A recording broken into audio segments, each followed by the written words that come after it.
Now that it's starting to warm up, you can begin applying both post-emergent and pre-emergent herbicides. A pre-emergent is a type of herbicide that prevents weeds from appearing, while a post-emergent treats currently existing weeds.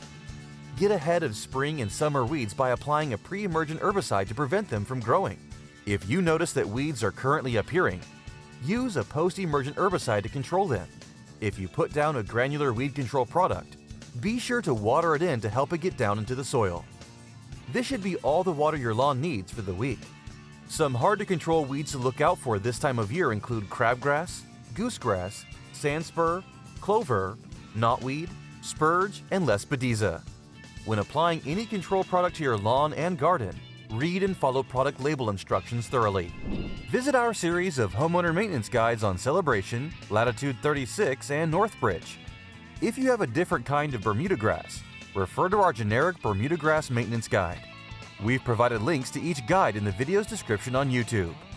This video is also a part of our spring maintenance series that's full of other tips like pest control, mowing heights, and more for Bermuda grass lawns.